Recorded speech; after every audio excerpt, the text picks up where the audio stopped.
Think I'm on. Welcome to another one-to-one thing drop-in event. Steve right here, and sorry for last week. I had a bit of a well, it wasn't me. It was Restream had a bit of an issue with me going live. Let me just check that I've got the stream going here, because for some reason it doesn't look like it's coming through on. Let's see if it's on.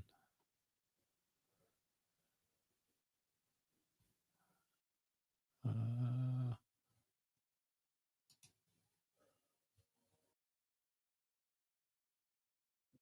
Looks like I'm live on LinkedIn. Facebook is giving me a bit of an issue, as it usually does. Well, not usually, but it can sometimes do that.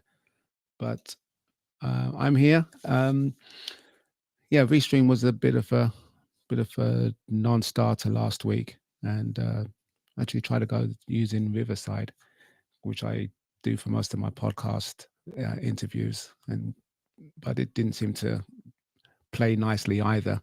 So here we are. It's end of the month almost, Mother's Day this Sunday coming up in the UK, and our clocks go forward. So trying to get back online with the North Americans that have moved their clocks forward earlier than we did.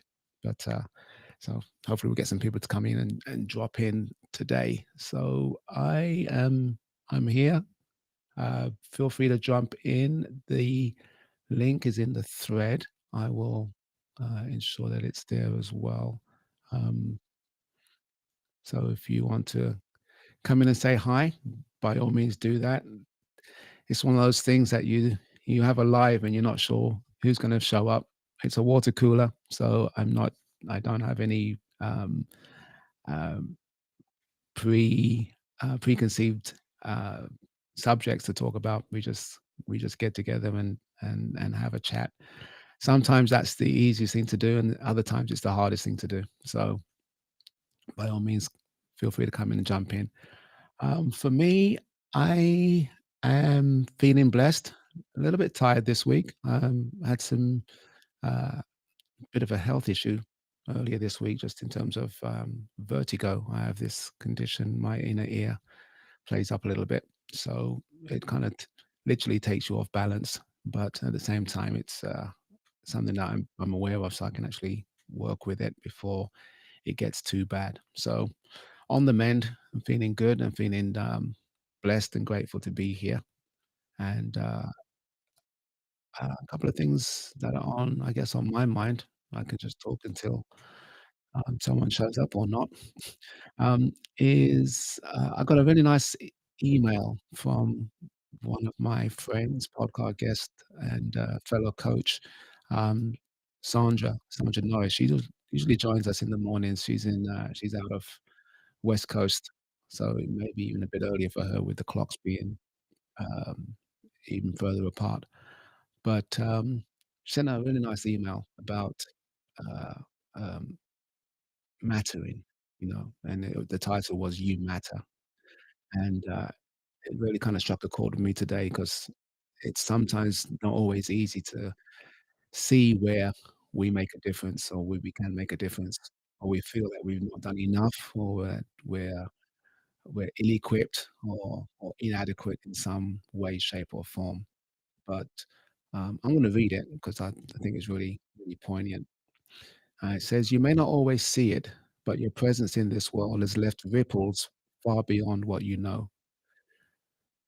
Someone still smiles at a memory you created together, still feels comforted by the kindness you once showed, and still finds courage in the words that you spoke. Someone hums a song that reminds them of you, sees beauty in the world because you pointed it out, and carries your wisdom in their heart. Someone stands a little taller because you believed in them, walks a little lighter because you were there, and dreams a little bigger because you told them they could. You matter more than you realize." And I thought that was beautiful. Really kind of, like I said, struck a chord with me today. And if no one joins me and this is the recording that you get, then I hope that uh, recognizing that you matter, and it makes a difference to your day. Um, and also, I can't really go into that gratitude space without mentioning Kevin Monroe.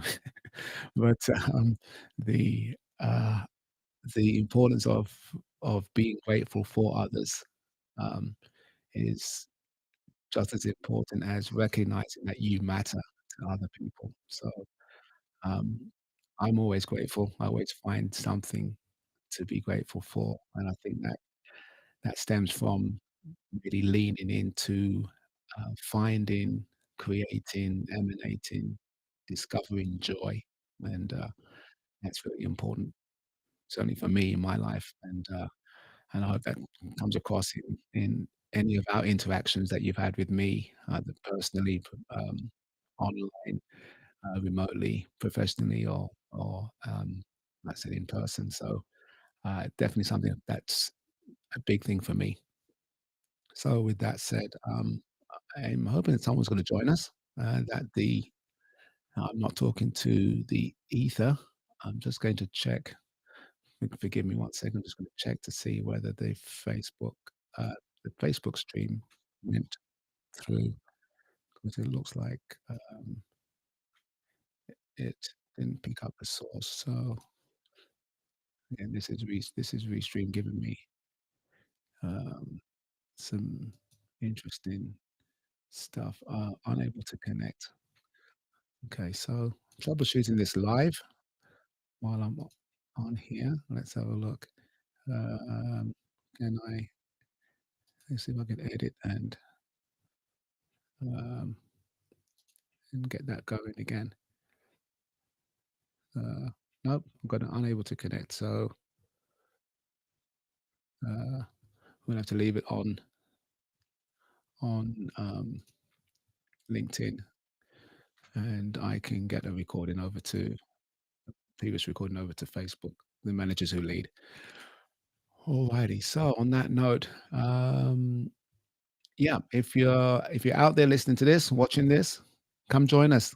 Come jump into the studio. Let me see if there is. Paul Deach has got a message in there. It's good to see you, bro. Come have a chat. um, is it's always always tell myself there's something to smile, laugh, and be grateful for. That's absolutely right. That's absolutely true. And I'm always yeah, I'm a grinner. I'm a grinner and a hugger. If you've ever met me, it's it's uh, it's my go-to, my default state, basically, and that's always a plus. Paul, always nice to see you, even if it's on a chat, maybe in a place where you can't connect, but appreciate your input and your insights as well. So thanks for that. Um, what else is going on? We've got Easter around the corner. Um, uh, I'm actually looking forward to April. I'm going away, and that may affect one of my drop-in events. I think I will be in Paris in 2 weeks, so I think I'm gonna miss that week just because it's logistically difficult to do this sort of thing remotely, certainly off a phone, or I won't be necessarily near a machine to do it. Yeah, great, Paul. Good to see you. So yes, it's my mum's birthday. It's a big one for her. It's 80th, and we're going to be in Paris at her request. So she always wanted to see it, and I always wanted to take her. So I'm excited for that trip together. And she arrives from Jamaica on Mother's Day, which is kind of timely as well. So I'm looking forward to having Mother's Day and her birthday with her in person. So always special times. And someone says when you get to that age and you're celebrating those milestones, it's even more special. So what else is going on? I feel like it's all about me today.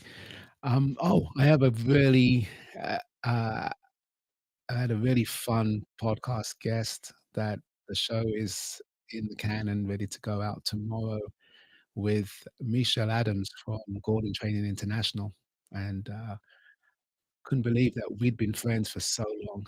Um, we first met before the 90s, before year 2000, the Y2K. I was a system engineer, service engineer, going out to company sites, often working on service to prepare them for the Y2K bug retrofits and all that stuff. And we've been we've been friends ever since, basically. And it was great to catch up with her after all these years and talk about her journey. And in Gordon Training International, they do leadership training, or effective leadership, which is really hinges on communication. And we had a great chat. Captain Whiskey's in the Yes, green sir. room. I'm I'm just I'm pulling up. late, but I haven't been here in like 4 weeks, so it's better late than never, right? I was thinking about Uh, you the other day, Steve, very fondly. What happened is I gotta tell you, because you are in England, but you did go stateside for a while. So you may mhm. not know about this place. It's very popular here in America. I love it. Not everyone's a fan of it. It's called Cracker Barrel. And it's a breakfast place with a store. You know what I'm talking about, right? I know exactly what you're talking. I mentioned that to Justin the other day. He took me to Cracker Barrel in Oklahoma. Okay. Is that where you got your hat? In Salem, Okay. somewhere near there. It wasn't. It was when I visited Justin that I got my hat. Yes, Yeah. but But I was gonna say, Cracker Barrel. the Cracker Barrel had a shirt that I tried buying for today's episode specifically. It said, and they only had extra, extra large, and I like to wear small or medium. Right. And it said, just call me Captain. And it had like the bottom half of the shirt was like this the wheel for the ship, and I was like, just call me Captain. I was like, I gotta get that for the Yeah. the one-on-one thing. But Got it. Wrong yeah, size. I've got so much to fill you in on, Steve, but I'll start by saying, what have you been up to? It's been 3 or 4 weeks since I last saw you, which is well, like half a year for you or something. That's a good 3 or 4 weeks is a at least a quarter of a year. Yes, it's a quarter of Yeah. a year. Have you lived a Um, quarter of a year in the past 3 weeks? Actually, it's funny because my 12-week year, my first 12-week year slot finished, and this week I'm using the 13th week as a refresher, sort of realigning for the next year, preparing for So next week, which will be next it's year. the first week of the second year this year for you then? It's no, it's I have a rest week in between each 12-week sprint, if you Is like. there enough time for that? I didn't do the numbers. There is. It's not a It's leap year. my I don't know how much it's time you have. it's up to it's up to me. It's up to me. Oh, It's my periodization. So it's up to me well, what it means. 12 times 4. Hold on, I haven't done math in so long. Is this gonna 12 be times 4 12? is 48. Yeah, 30, right. So you got yes. that So plus then you got four 4 weeks, 1 weeks, which is 4. So that would be 52. okay. Thank you. Thank you. Okay, perfect. I was like, is Steve just adding 4 weeks to the year? I got to make sure he's doing the No, math right. no. A quarter of a year is 13 weeks, give or But take. yeah, let's see what's been going on. Well, something encouraging. I had been emailing and calling some high schools and colleges and conferences about being a speaker for suicide prevention, addiction prevention, and mental health, especially with Mhm, teenagers and mhm. mentorship. And it was kind of like the principal's never in the office. Yeah, There's three different secretaries. A yeah. lot of like chasing the wind, like Hevel, like the Book of Ecclesiastes says. And I had a guy on my show. He's like, just show up. He goes, I got booked at 3 high schools. I just showed up this week, said, hey, I want to be a speaker, XYZ.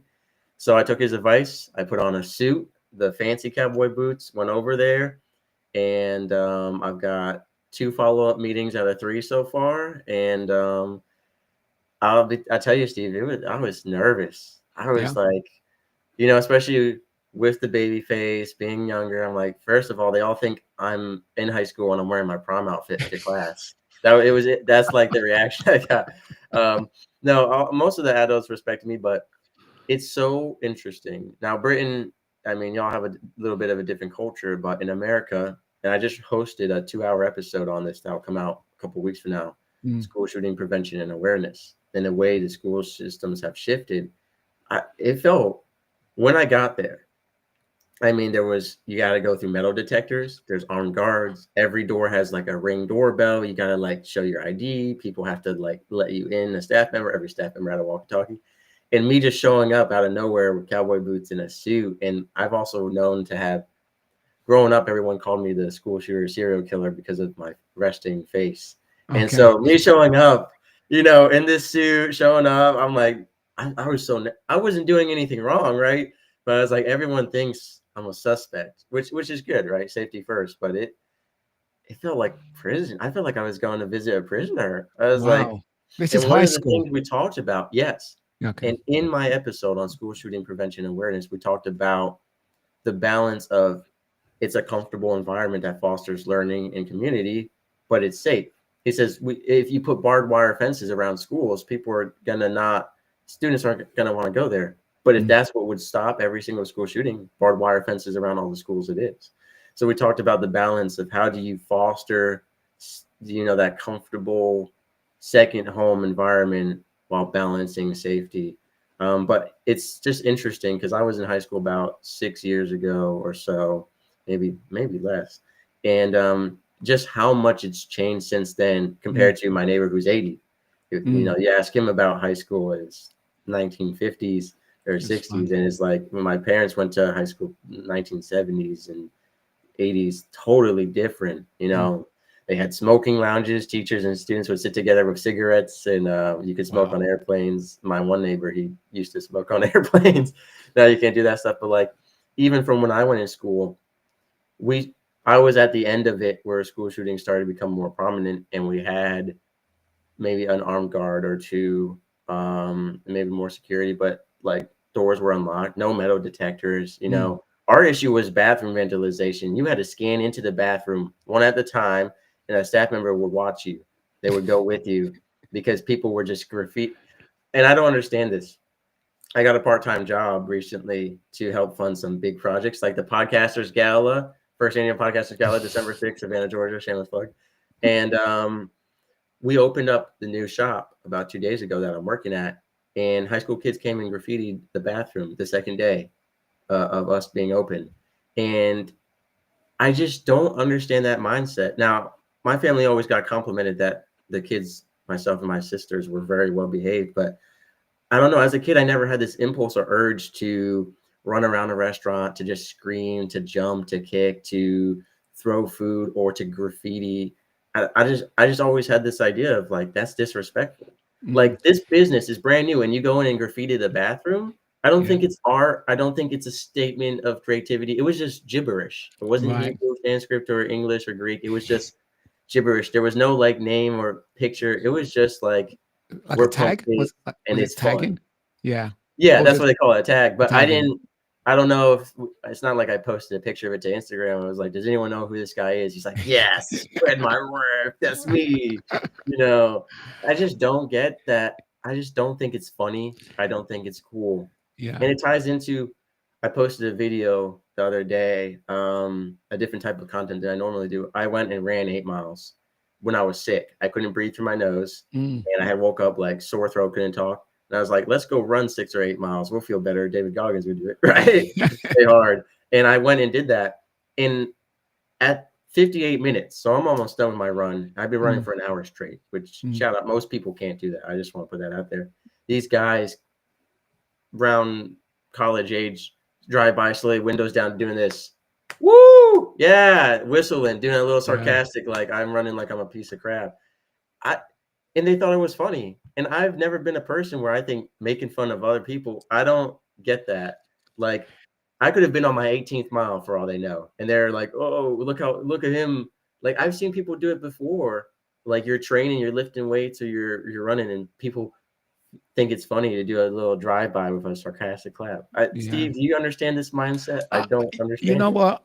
You've touched on a lot of stuff there with regards All to just, interconnected. yeah, they're all interconnected.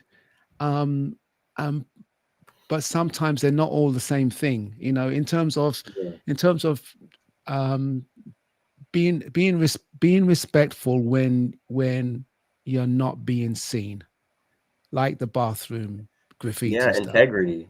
Yeah, there's that sense that says this is, there's no cameras in there, obviously, and it's something where you can just, you feel like you can be a little bit mischievous, Hmm.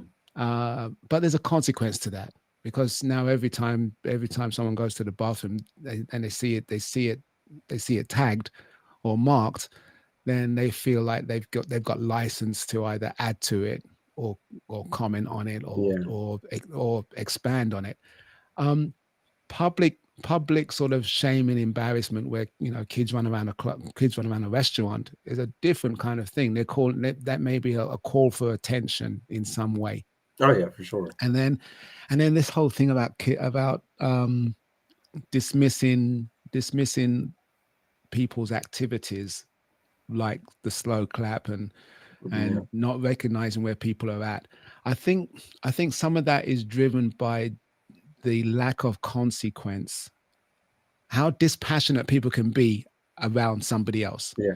I don't care about you. I've never met you, Whiskey Captain, right? But I have immense respect for you, I appreciate and it. and that just comes out of being in your space and being familiar with you.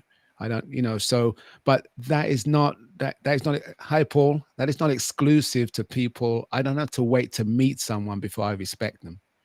If you start with a position of respect first. Well, that comes to the whole, is respect earned or should it just be given until lost? That's a huge argument Mm, I've seen online. But here's what I'll say about consequences. Now, obviously, I didn't do this and I wouldn't do this. But what if those people driving by when I was running did that sarcastic whistle and I pulled out a gun and shot them right in the head? Because in Georgia, it's constitutional carry. Anyone can have a gun on them at any time. And my thing is, even if you thought it was funny to do that little thing where like, oh, I'm gonna make fun of this guy running, you never know what the risk is or who that person is, and is it worth it? Let's say you came out of graffiti in the bathroom and you bumped into the guy who owns the shop, and he's a veteran who has PTSD and he hates kids. Like, you never know who you're messing with. Or let's say I could have been a yakuza, or a gangster or a Hell's Angel, and I'm like, oh, you want a sarcastic clap, right? And then I call my boys. So first of all, you shouldn't disrespect anyone or just be a jerk in general. But also, like, people are so unconscious of it, like especially with road rage. I talk about in my book, God versus Indomitable Human Spirit, which was supposed to be out 4 months ago. I talk about human emotions, and one of the things I talk about is rage. And we've seen, I think I've mentioned this to you before, Steve, how we've seen, like, video games. We've seen people kill their siblings or other people over video game scores, or over, even with social media, people disrespect someone online thinking they're not going to be found, and then someone shows up at their house. It's like, hey, gamer noob 69, it's me, anime girl lover 29. Remember when you said this, and this about my mom, and you said I wouldn't find you? Like, you never know what the consequences are. So it's like, is this little kick of humor from disrespecting someone worth risking your life or your mm, family's life? Like, I'm just saying, you never know. Are you that confident in your ability to get away with something? And even if you can get away with it, that goes back to, you mentioned integrity. Do you feel the need so badly to let out your little inner animal and graffiti a bathroom because no one's watching? And I mm. believe God's always watching me personally, so I don't. Yeah. Yes, yeah.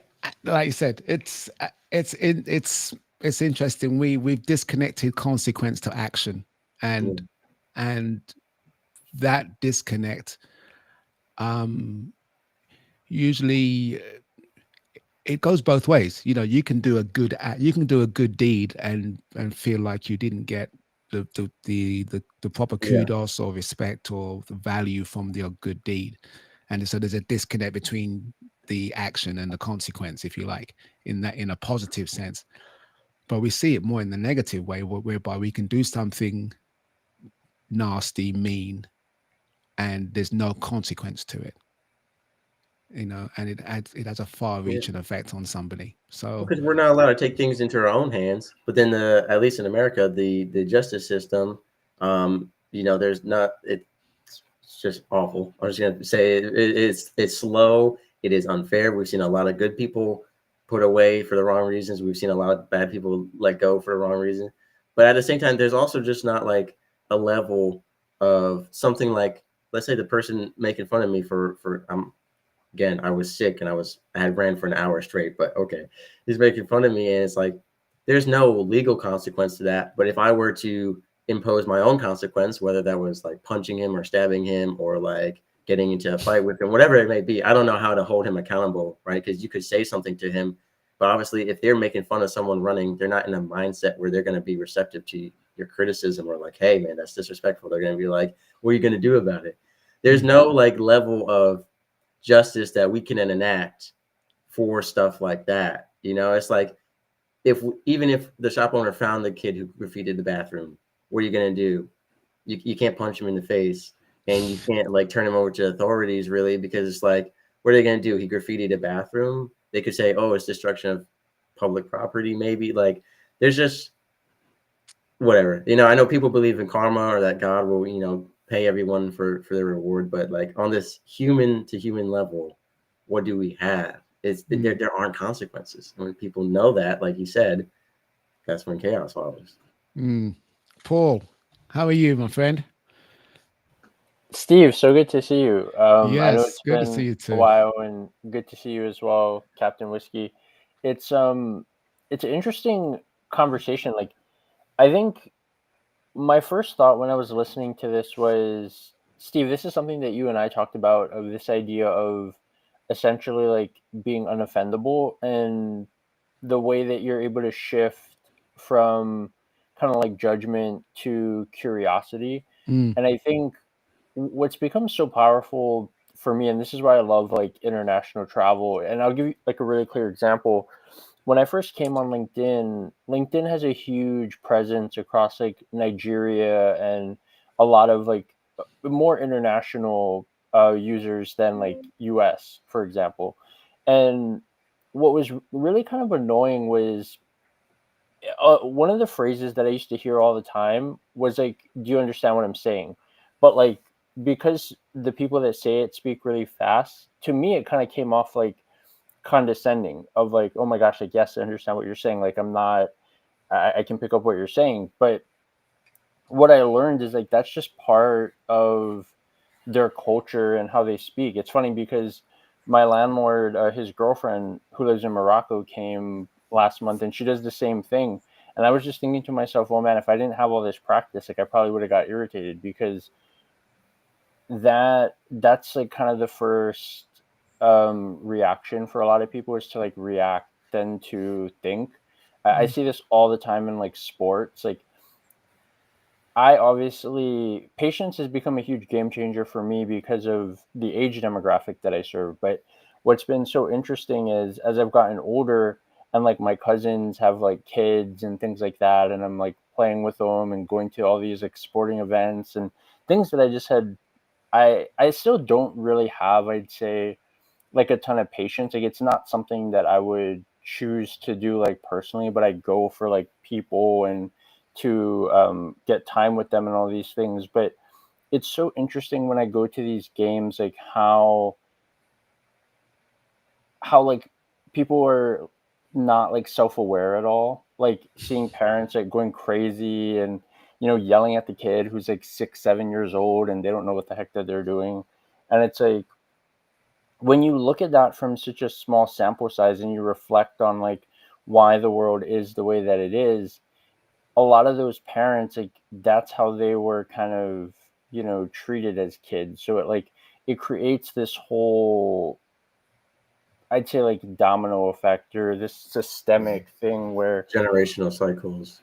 yeah, exactly. And I think that's been a huge thing for me, is just like observing that, like seeing it from both ends of the spectrum with the older demographic, but then also like the people in my generation and seeing like where there's a huge disconnect and divide. And yeah, I think it's been a really interesting conversation. What I would add to the conversation, which is really interesting, is that I always looked at things as kind of like a do or die. And then I had a mentor that said, well, there's a lot of people who choose like die. And she kind of reminded me this idea of a lot of people don't realize that inaction is a choice, right? Like you don't Yeah. always have to take action. Like you can choose not to do anything, whether that's good or bad, and all those type of things is obviously dependent on the situation. But it's really interesting how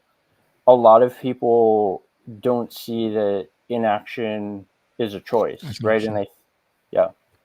And so that's what I would say. Yeah, that's powerful. And we got David Viddy from Kenya. How are you, my friend? Hey, Speaking amazing, amazing, Mr. Steve. Yes. It's nice Speaking about the hearing you all. international flavor of LinkedIn. So we've got 3 continents represented on this screen already. So that's great. But I'm just to pick it back off what you said there, Paul.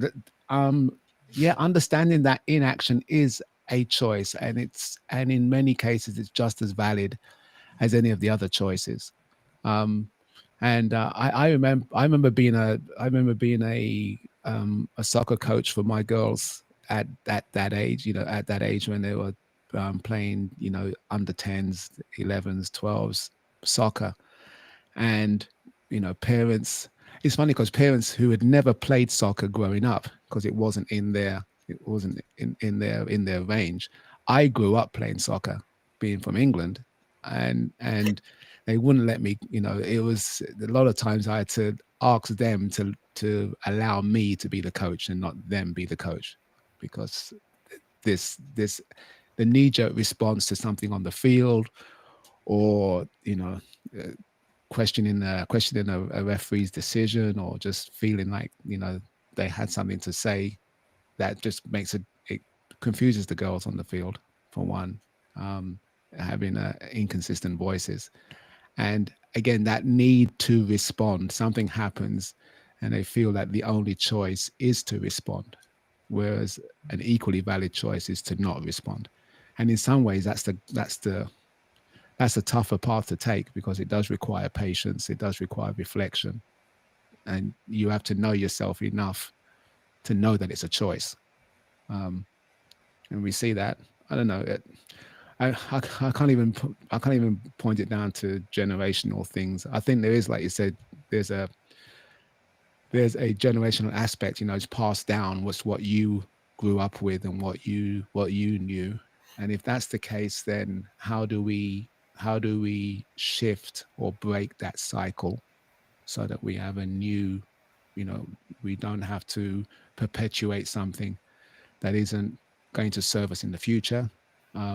It may have served us in the past, but there's no guarantee it's going to serve us in the future. So why perpetuate it? And to your point, Captain Whiskey, about going to a classroom, going to a school, I couldn't imagine going to a school in the UK with barbed wire around its walls.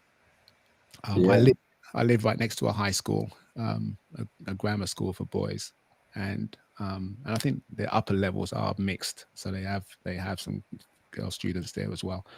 And if I walked past that place thinking it was a detention center, because it's so fortified, that would scare me. Yeah. They had towers and roaming patrolling guards. I mean, that's some of the conversations being had, and that's just like insane. But Steve, the real important question out of all of this is, what position did you play in soccer, and did you have hair as a kid? Because I'm trying to picture you playing soccer, and I need to know. I don't think you were bald as a kid, but that's an assumption. So I gotta know if your hair was flowing, you're running through the field, you got like knee-high socks on and cleats, and I'm trying to picture the scene. I'm almost tempted to show you a picture of me at. I knew you had some. I was going to ask you to pull them up. Talk amongst yourselves. I'm gonna go just because you asked, because Captain Whiskey, you're one of the instigators of. Actually, you know what? I don't have to do anything. Like Paul says, inaction is a choice, right? Yeah. I could just sit here and do nothing. I have to. Well, but Steve, your fans, your LinkedIn Oh, followers, your Facebook followers, they want to know just as badly as I do. They're oh just my not here. goodness. All right, let me see. Chat. Everyone drop a comment if you want to see Steve playing soccer. Well, I We wasn't gotta playing know it. if he was wearing booty shorts or not. You know, I don't know what his uniform looked like. No, we where is David, he says you're the water boy. You were the water boy, Steve. no, I played central defender. I played central defender and also midfield. Center midfield. I don't know, Steve. You described this as a chat at the water cooler. I think that's a hint to your origin as central defensive position of the water cooler itself. Okay. Here we go. Let me drag this over here. I am actually, the vulnerability is killing me right now. I'm turning up my screen brightness. I gotta see this in full resolution. This could be a do or die moment. Your pride's about to die. let's have a look here. I'm gonna share screen share. And it's a window. Facebook okay, Steve. window. I run around shirtless quoting David Goggins, so you know, I mean, we've all got our moments. Oh, whatever. We've all got our athletic moments. So. There. Do you see? Is my screen being shared? Yes, sir. Yes. This is a picture from my what was it? Mid-70s. I don't know if you can. I don't know if you can work out who I am where I am in this picture. But this is an old photo. Yes, I'm on the back. I'm on the back rows, second from the right. Can you zoom in for us? Let me see if I don't know if I can zoom in on a window. Right up there. There's a little zoom in button. I think. I don't know if that'll work. That'll make it full. That will make it. Oh, this one here. Yeah. Oh, there we go. There we go. I see it. You're right there, Steve. Next to the goalkeeper. Yep. Bill Pamphilon. This guy is my hero to this day. Bill Pamphilon saved my life. This team, my extended family. The lore drop we're getting. I tell you, that's me with hair. Lots of hair, Steve. Lots of hair. Yeah, lots of hair. So Denzel White. Look at this. Still friends to the day. To today. A lot of these guys that have fallen off my radar, but that's Dean. Dean is Bill's son. As respectfully as I can say this, Steve, I forgot you were so old because you look so good. I forgot. Looking at this photo, I'm like, dang, Steve's old. I forgot. I'm an old. This is photo. Good health. You stay in good health. This is photographs right here. So it's not AI generated. Enough of that. It's not AI. Enough of that now. Let's take that off. Wow. Whiskey, man. Don't worry, Steve. One of these days, I'm going to take my hat off, and you're going to see I'm bald as well. I'm going to take it off. No, I was boot camp. That was the one and only time I was forced to be bald. Never again. Well, nature might force it later on in life, but for now. There you go. So every woman I've ever met has said that they would not date me if I was bald, or they would break up with me. You have to be a certain age to pull it off, I think, or a certain build. Like Steve, you're pulling it off. I don't think I could pull it off. My head's too long. My face is too long. If I didn't think I would, I'd grow something or wear a wig. So I wouldn't wear a wig. That a toupee. Is that what it's called? Mm-hmm. I don't know. I have not seen. I don't know a black guy that's wore a toupee. I don't think it's happened. At least I've probably seen it in a movie. I don't know if in real life walking around I would see that, but yeah, you've never seen a toupee. You've never seen a man in a wig, David. Have you? Have you? Nope, I've never seen one. And never will, not in Kenya. So, man, spend your money on something else. That's crazy. That's crazy. Speaking of, I'm going on my first international trip. I think I told all of you I'm going to Japan. I did. I told you because I remember I told you about the bar I'm going to. Yeah. Nice. Good. Carla got a chance to join us. Hi, Carla. She's just leaving the scene.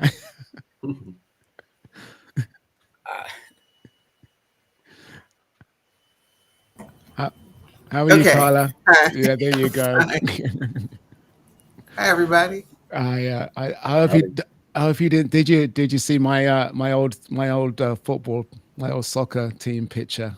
Oh yeah, you call No, it. where is it? Oh no, no. I want to Bring see it back out. Bring it back out. Bring it out. Bring it out. You'll have to watch the Ladies replay. and gentlemen, for those of you who missed Steve's pictures, you can catch it in a replay in the Managers Who Lead Facebook group. Be sure to join and become a member so you can learn how to lead your workplace. There you go. There you go. Link in the Actually, description below. this is not. Yeah, you'll have to catch the. I will actually post this in the Managers Who Lead because it didn't live stream for some reason. I did my first live stream for whoever caught that. Steve, I was going to call you for some advice on that because, but I did it. I live streamed into Instagram, Facebook, and YouTube all at once to celebrate Purim. So nice. What platform did you use? Did you use Restream or something else?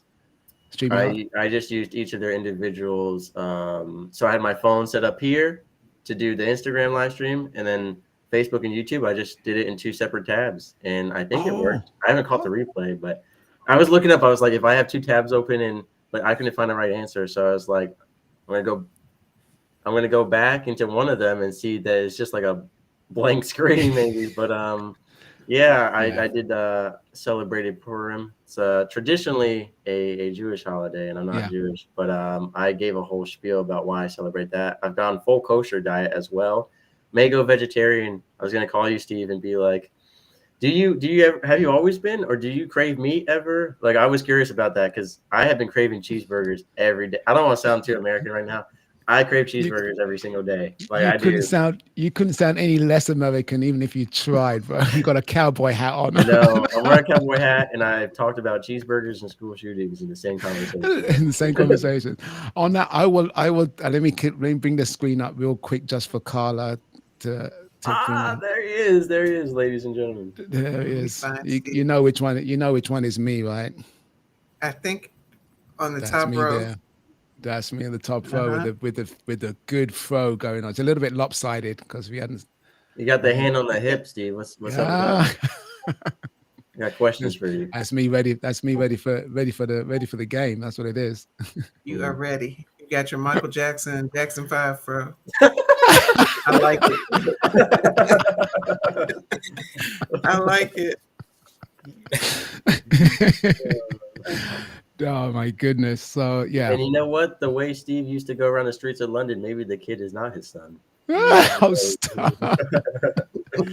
Michael Jackson's son. He's got he's always hey, I'm getting ready for Chicago next week. I'm driving and flying to Chicago for a day trip. I'm driving 2.5 hours to Jacksonville Airport, flying 3 hours to Chicago, giving my talk on how to integrate comedy properly into a podcast or other medium to address dark subject matters and still keep your authority. Then flying 3 hours back, driving 2 hours back, 2.5 hours back home. So it's a 1 a.m. to 1 a.m. the next day trip just for me to give this talk. But I am showing up. I'm excited. Podcast Movement Chicago, Mr. Whiskey talking about comedy. And yeah, the other option was staying in a $24 Airbnb in the heart of the not so nice side of Chicago and walking 45 minutes to the conference. And I said, dress like this. And I was like, no, I am not in cowboy boots and cowboy hat, taking a little stroll through Chicago twice a day, 45 minutes each to get to a interesting destination. Well, I will not be pulling up the Airbnb review photos, but it was definitely $20 a night for a reason. Okay. Well, I mean that whole spiel is comedic in itself. So I mean, you've got you're a guy not short of content for sure. Thank you, because- thank you. I want to perform an open mic this weekend before I get to Chicago, because right now I only have 2. I feel like I need at least 3 videos of me performing comedy to really give my talk effectively. But I don't know. Right. I don't know. I told my buddy, he's like, well, let's just go down. There's one right down the street from your house. I said, no. Do you not know it is written? There's no honor for a prophet in his hometown. I will not be performing comedy. Jesus did not do stand-up comedy, where he was born. Anywhere. He traveled out. I thought some of the stuff he said was funny, but It was, yeah, but we've got hindsight on our side. I mean, it wasn't funny when he said it, I'm sure. well, I guess to the woman who he said, that's right, you don't have a husband, and the 5 men you're seeing aren't your husbands either. I thought it was funny, but maybe she didn't. Exactly. Hey, comedy is subjective, right? Okay, very much Right. so. And anyone else here have something in their space that they would want to do that is really Nerve-wracking. nerve-wracking? Because comment is like, people say public speaking, right? I mean, we're on this platform here. I go live. I went live for like 10 minutes or so before anyone joined. That's daunting. That can be daunting. You rock up in a space and you turn on your camera, turn on your mic, and you click the buttons to go live, and you talk, and you're like, that can be very daunting. Some people can't get over that hurdle. Does anyone else have those things that either they used to have as a hurdle and they've overcome it, or they have it as a hurdle in front of them that they want to overcome? I've had it, but I just have to push through it, especially being on the school board. And last week we had a lot of controversial things that have happened recently. So when I showed up, we were prepped by a lawyer, and then we had to go right on. And the news camera was sitting right there when we came out of the closed session. So then we had another meeting right behind that at another location in town on the other side of town. And when we got there, news cameras were waiting. It was the school board meeting with the county commissioners and all of these big wigs. And in my head, I'm like, okay, whatever I do, I am being watched.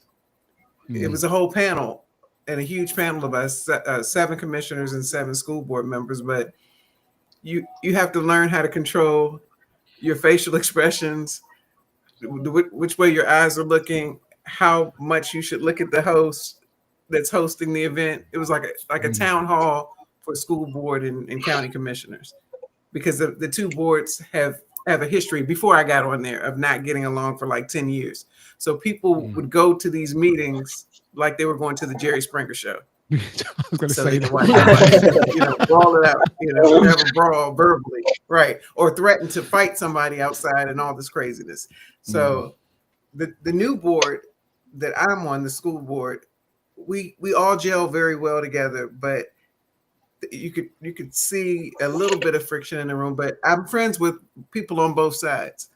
But yeah, you still, and then you see the teachers out there and people in the community, because it's open to the public. So everything is being scrutinized. So I get through it, but I still have that sometimes. And you just have to do what you have to do. Wow. Anybody else got those hurdles either behind them that they've overcome, or in front of them that they're yet to challenge? I've got one. I'm doing open mics now. Really, Steve? I'm your inspiration. Is that what yes. I heard? You didn't hear that. I did. When you start, you say, "Hey, everyone, I'm Steve Wright. I'm a manager who leads." And honestly, I gotta give a shout out to Mr. Whiskey. You do show up in my mind. I shared an email that I got talking about people mattering to each other, and we all matter. But to your point about open mics, I've started playing percussion. So you got a djembe, right? Or a cajon. You got a cajon, cajon, yeah. Yes, I've got use of one, and hopefully I'm going to be an owner of one next week. So did you used to have one? I had a little portable one I bought from the States when I moved back, but it's very tinny. And this one, and I'm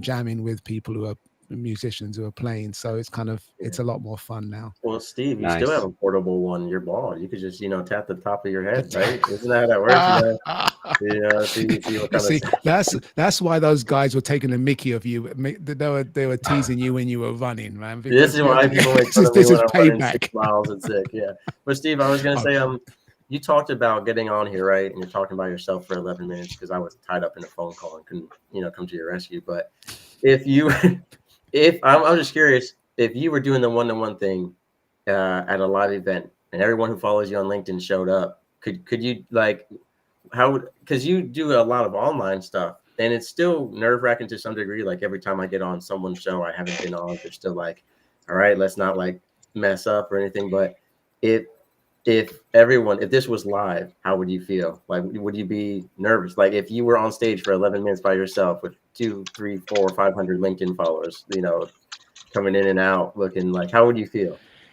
I would feel absolutely fine. I've been in front. I've been on stage. I've been on Tony's stage.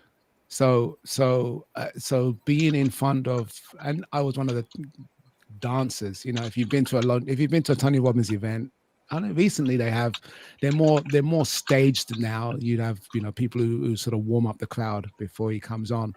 But back in the early days, it was basically staff members that were just called up and sort of say, okay, Tony's coming in, let's get them going. And we'd be in the room, 1,500 to, 3,000. And it's, Joseph talks about it. You pick the person. It doesn't matter what size the audience is. You pick the person that you're going to talk to and you talk to them, or you connect with them. And the other X 100 people will feel that. So I'd be fine. I would relish it. It's nervous. I mean, I'm not saying that you just walk up there and you're just gonna do your thing, because you're not supposed to. You're supposed to be nervous. It's anticipation. It's excitement. It's the right kind of adrenaline. It's the right kind of preparedness. No one walks into a room nonchalantly. I've seen Tony doesn't walk in, and Tony doesn't go on stage without being prepared. So Joseph McClendon doesn't do that either. They have their routines to get them ready. So yeah, I would relish that. Well, interestingly enough, the more you do it, the more comfortable you are, but the more pressure there is on you to continue to do well and to go bigger and bolder. So I feel like it's one of those weird relationships where you've got one working for you and against you at the same time, more and more. And that's life. That's life. Like, for everything that's in your favor, there's going to be some resistance. That's nature. Yeah, it's one of Newton's laws, right? Equal and opposite. Mr. Whiskey, I say do like Jim Lutz and Jim Britt, and they've been speaking for over 30 years, both of them. They say if you make yourself the expert in your field of whatever it is that you do, then you are the very best, and you walk on stage with that, or you hop on your podcast with that. And once you do it once, then it becomes a habit, and you just do it over and over again. It's not making, being arrogant or anything like that. It changes your mindset. It changes the way your brain thinks, and you're able to just nail it every time. I'm nervous for these schools because I've spoken on a lot of podcasts about this stuff. I've spoken, I'll be going to Chicago next week to speak, but I've never gone to like a high school and gone on stage with 100, 200. By the way, these are the biggest high schools I've ever seen in my life. Like the high school I went to, 3 of them would make up the high school that I might be speaking at. And I'm nervous to get on stage and talk to all of them. And and given the crowd here, I'm interested. 2 of the high schools I'm going to are all Black. I was the only white person on the whole campus, and I'm worried that they might not be receptive to my message, even though suicide prevention, addiction prevention, mental health mentorship, it's all universal. But I'm worried they're going to say, who's this white guy coming in and telling us of this? He doesn't understand our culture or our community. I'm a little nervous that my authority is going to be, when I'm speaking, is going to be like taken away. And I don't know if anyone's experienced anything like that or has like something to say about that. Don't go with that mindset. Be excited, and then just call it what it is. Call out the elephant in the room. Yeah. Hey, I know you all are probably saying, "What is this white guy with this cowboy hat doing up here in your suit?" That's exactly what I'm thinking. Yeah. That's the And first just say it. part. Just call it out, and it's gonna Yeah. make them laugh, or they're gonna be like, "Yeah, well, I'm here to talk about suicide prevention." And then you have their attention. I know you wish I was black, but I'm not. I was born this way. Sorry. Maybe if you could pretend like I'm light skinned, but I do have a message to get out. And just go from there. Yeah. But I'm So not be gonna who you say, are.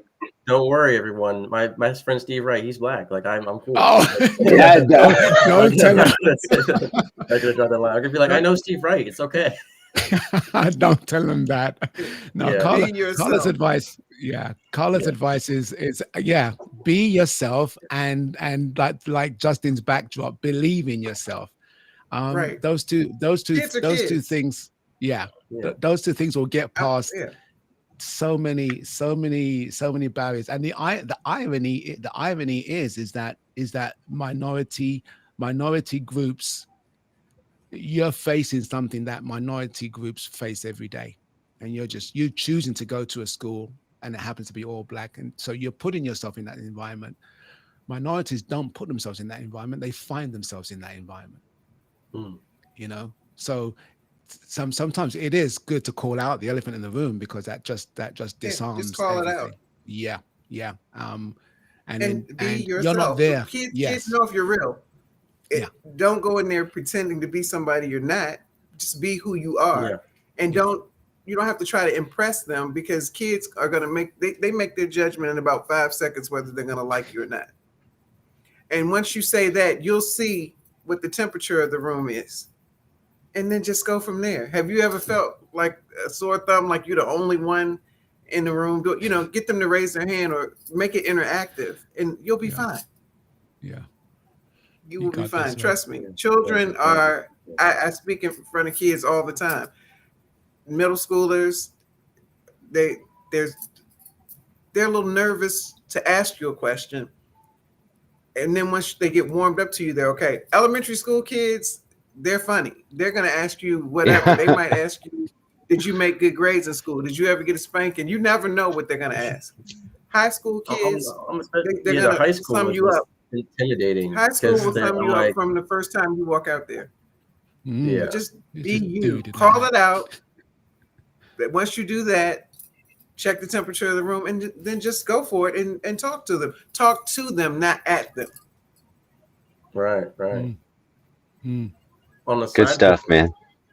Yeah, I was gonna say on a side pivot, Justin, your background was supposed to be "Are we there yet?" but it says "Believe in yourself." So, are you believing in yourself because you're not there yet, or because Oh you my made it, and you want other people gosh. to make it to where you are? Whiskey is calling Call everybody to it talk. accountability. He's my accountability partner. I know, I he's haven't sitting asked down for with it. his feet up. He's not on the treadmill Oh yet. my gosh. He's sitting down. Believe in yourself. You're not. I don't know. He's sitting down.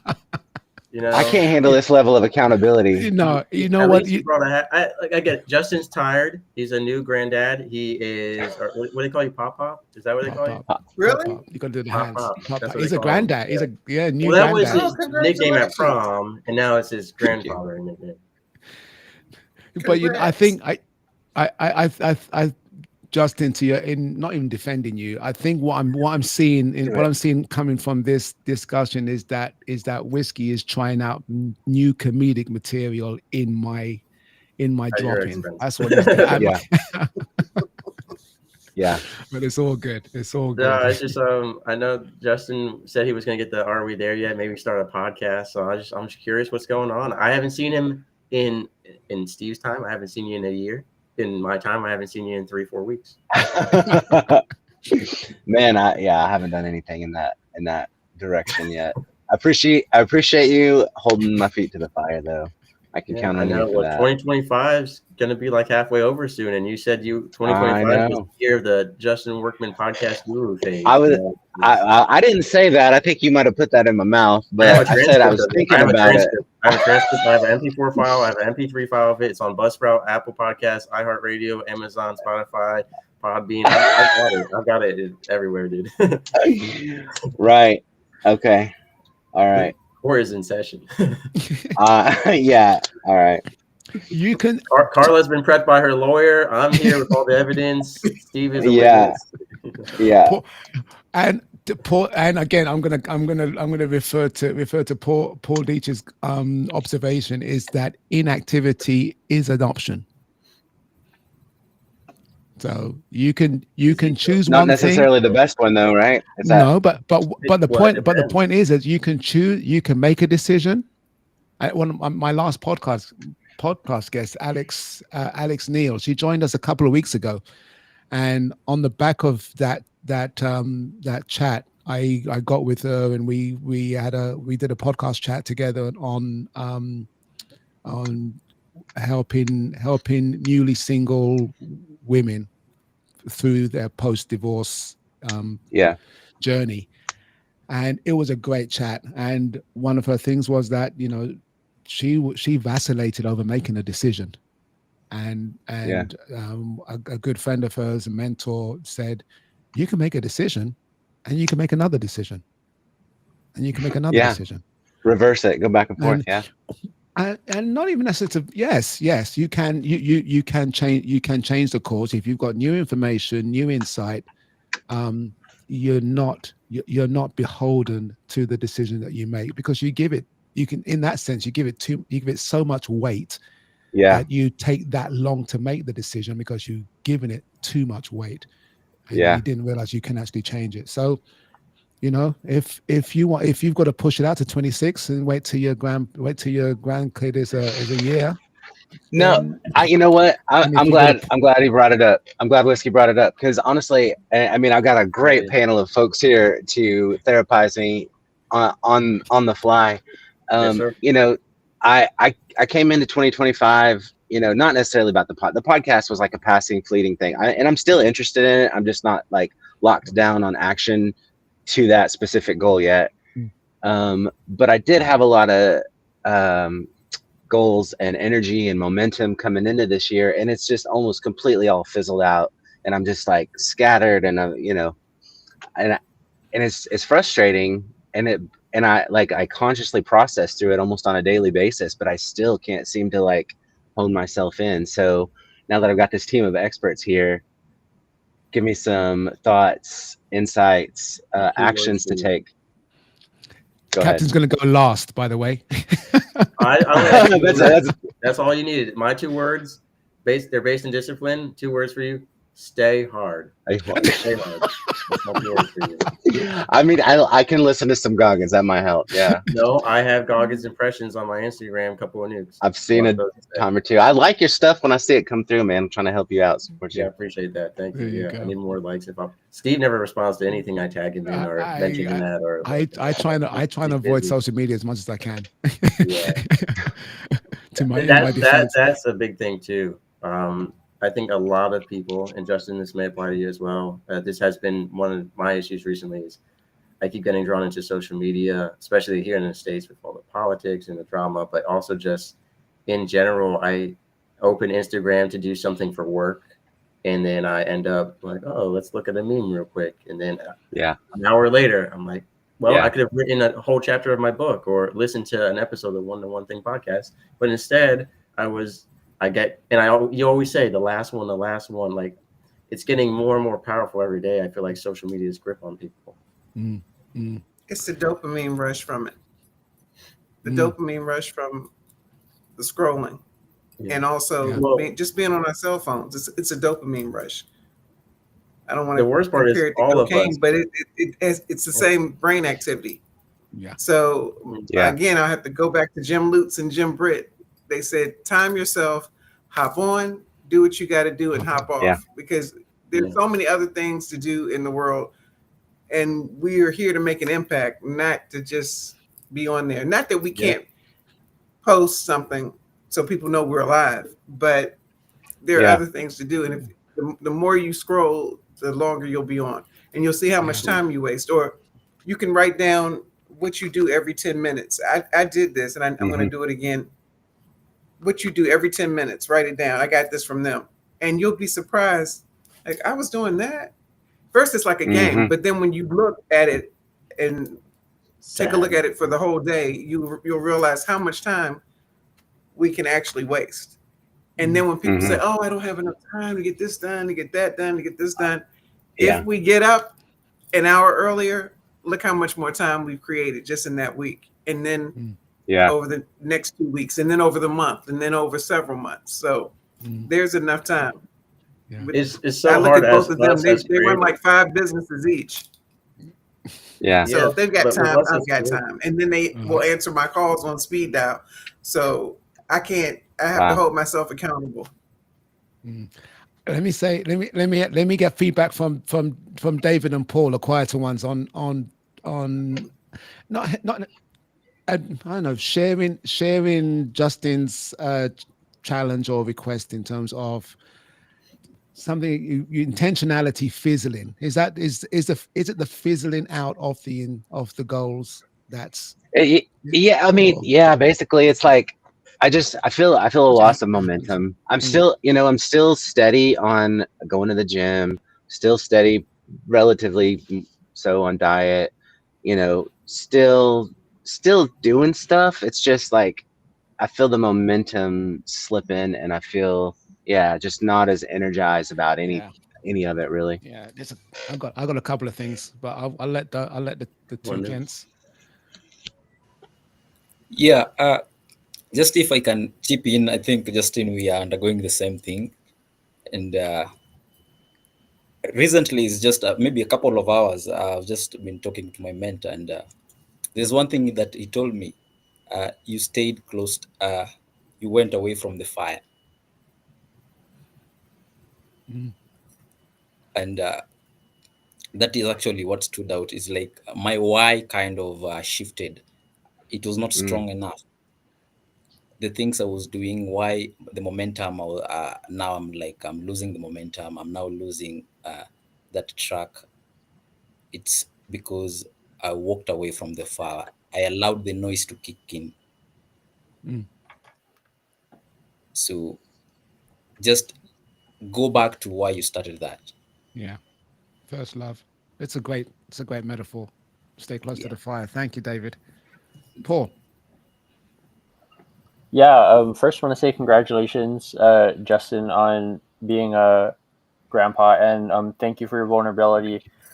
I would say that it really comes down to 3 things. I would say clarity, consistency, and then discipline. I had the privilege last year of getting to meet a dear mentor and friend who is an Olympic gold medalist, and he talked a lot about how people are so wrapped up in action when they have no sense of direction. And he said, you can take all the action, but if you're taking it in the wrong direction, you won't ever get to where you want to go. And my hot take this year is that I actually think that comparison isn't a bad thing. It's actually critical to clarity, because if you think about it, every time that you're saying yes to something, you're indirectly saying no to something. And by doing that, you're basically comparing that the thing that you're saying yes to is more important than the thing that you're saying no to. And when we're navigating this world of social media where you have like a bajillion things going on at once, I think the epidemic that people don't talk about enough is shiny object syndrome, where people are constantly jumping from one thing to the next. And there's a really great, my mentor and I were talking about this last year, and I came up with this quote of winning equals finishing, because you can't ever uncross the finish line. It doesn't matter how long it Nice. takes, but when you cross the finish line, like no matter what happens, whether you change careers, whether you lose a loved one, you lose a job or whatever it is, you don't ever lose that finish line. Like nobody can take away the win from you. And I think for a lot of people, they're living a life that's not in alignment to who they are. I mean, if you just look at like LinkedIn, for example, Steve and I talked about this before. If you meet people on, and I like to say that this is kind of like a show, right? For a lot of people, like you'll meet somebody on these shows and then you have a conversation off the platform, and it's usually like 2 completely different people, because people don't realize that personal and professional are kind of interconnected, right? Like you incorporate your personal life into your professional life because it's one and the same. Where a lot of people I think go wrong is they try to separate it. So it's like when you do that, you can't ever really be yourself because you're constantly being a chameleon and like changing. Whereas true implementation is just kind of like what Carla was saying earlier. Like you just be yourself, like say how it is. And there's times where like people may not like what you want to hear, or it may come across the wrong way. But in my experience, I think people really respect transparency, especially when you don't have to provide it, because it makes people unpredictable. And I think people are too predictable. And this is like my last thing, funny story. I was speaking on a podcast, and this guy was a professor of like 30 to 40 years. And he just started out, but he's like, I've had hundreds of these conversations, and all these people are like talking about this and that. And he's like, the entire time that you talked, like I had no idea where the conversation was going to go. And it's just about like knowing how to pick your moments. My mentor always said, like, when I started speaking, there were a lot of like religious people, and they were very loud, and a lot of people lose their message in their voice because they're talking at people versus with them. And she always said, like, raise your impact, not your voice. And that was kind of always something that stuck with me. And yeah, that's what I would say. That's cool. I Yeah. love that. You never lose the finish line. If you've crossed the finish line, Yeah, you you've never unfinished. locked it. Yeah. You never unfinished, which is beautiful. I like that. I had a couple of things. The shiny object syndrome. I'm definitely one of those. Losing one's momentum, things fizzling. I think David's point about staying close to the fire made me think of he's got to go. Captain Whiskey's out of here. Thank you for joining us. The thing that stuck with me was that it reminded me of the gap and the gain. If you don't know, and again, I think what Paul was talking about in terms of clarity is important as well. You need to know the gap between where you are and where you want to go, but you mustn't lose sight of the gains that you've made to get to where you are now. Yeah, I've talked about that a little bit, yeah, haven't I? Yeah, I can minimize that stuff easily. Yeah, and that is tantamount to stepping away from the fire. And your mantra behind you, believe in yourself, often requires one to step out of being doing something to be in something. Identity. I think of my diet choice 6 years ago to be plant-based. Was a doing when I did it. Have I crossed the finish line? I don't know. I mean, I could have a health event in my future that a doctor says you must eat meat or you must change your diet, and that would be my decision at that time to change my decision, and that's fine. But notwithstanding that, it's now part of my identity. It's not something that I'm so close to the fire in that metaphor. I'm so close to the fire. I'm a coal in the fire. Yeah. And in some ways, it's just who you are. Yeah. Yeah. I've had to deal with it personally. I've had to figure it out because you know what I'm saying? Yeah. So those are a couple of things, the gap and the gain, because that's one that we so easily, I get caught at. The shiny object syndrome is that gap. It's like, that's what I need. There it is. Yeah. And I lose sight of how far I've come. One, without it, the shiny object didn't get me to where I am because it wasn't there. And believing that I'm not enough today to require me to get something, to go out and get something quote unquote shiny out there. Some shiny stuff's good. I'm not taking that away, but again, we get caught up in the next thing and the next thing, and the next thing, and it's part of the cycle. It's part of the whole insidious psychology around not even social media. Oh, the other thing I was going to say was journaling. Dailyo, quick story. I use Dailyo. I don't. There's no. I've got no links to it. It's a cheap iPhone app. You don't have to use that per se, but I use it on my phone, and it's a mood tracker and a bit of a journaling. It gives you some notes, a field to put notes in, and you can have templated notes, which is nice. So you can have prompts. You can create your own little prompt note and call it up like gratitude, and it will give you questions that you put in there. So it's got a template in there, which is nice. I use Notebook LM. I don't know if anyone's seen knows about Notebook LM on. I've heard of it. Oh, I'll share this. I'll share it with you offline because I'm not. Yeah. I'm not that vulnerable. We don't have time for that. Yeah.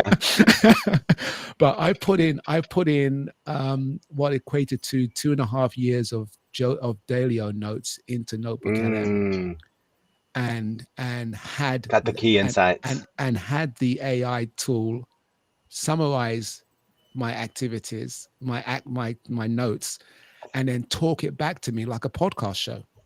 So two virtual That's your guests. Wrapped that I've been looking for, right? Yeah. It's your Wrapped. Yes, you're Wrapped on Spotify. Basically, it's like, oh, you did a lot of this and you did a lot of that, and this is really important to you because it shows up, and it's my data. It's not going out to the internet. It's a closed learning model, so it's my data, it's my sources, and it will cite every source that it's telling me about. So it's not me going out sort of comparing myself to somebody else. Very powerful, really interesting tool. Anyway, but those two things, I think that they help keep the fire alive. And Paul's point about clarity is so important. Yeah, because we can be active in the wrong direction so easily. Yeah, and I'm guilty of that. So hope that helped. Yeah, I think cool. Good stuff for sure. What's really interesting. And one more thing, Justin. Go ahead. Yeah. I was thinking about while we were going round robin, Dr. John Demartini talks about this, what you're talking about, a lot in a lot of his talks. And every time I listen to it, even though I've heard one particular one, I can't remember the name of this particular talk, but he's talking about intrinsic and extrinsic. And he's saying things that are most important to you, no one has to motivate you to do it. Right. You're going to do it anyway. Yeah. But the things that aren't so important, you need motivation. He said, so those things you need to reevaluate. And are they really that important to you?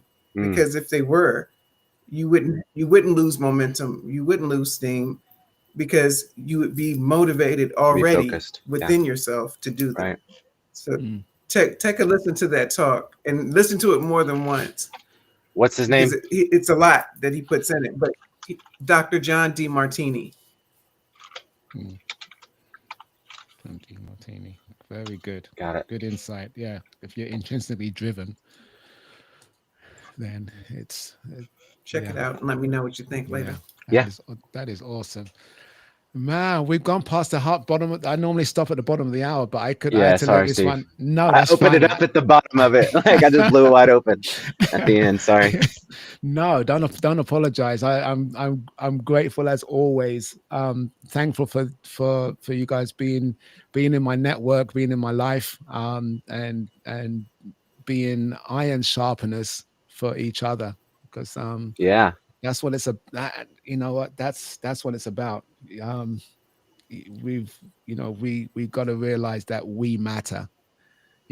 We matter to people, and people know. We matter. People matter to us, and we matter to other people. So it's important for us not to lose sight of what our worth is and what our value is. So I really appreciate you guys.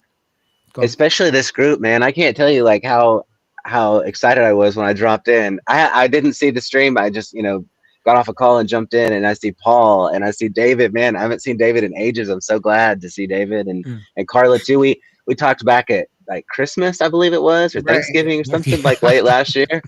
And I was walking, I remember anyway. Yeah. And Whiskey, man. It was so good to see everybody. I was just so fired up to come in and see everybody here. Yeah. I mean, I like I said, David, I've been missing you, man. Like you haven't been here. Like, it's just like to Steve's point, everybody matter. Like we matter. You know, you guys matter to me actually, maybe more than I even realized. But just so excited to see everybody here today. Yeah. Yeah, it's Same here. amazing. And this is not a coincidence that all of us are back together again. It Yeah. happened for a reason. Yeah. Definitely. Yeah. Like the Jackson Fives, right? Thank you, Carla. You're welcome. Anyway, Carla, Paul, David, Justin, thank you so much. Making my day. I'll be around next week, but the week after I'll be in Paris. So Yeah. I may just post and just ping you all on it and let you know that I'm with mum. I'm with mum trying to climb the Eiffel Tower.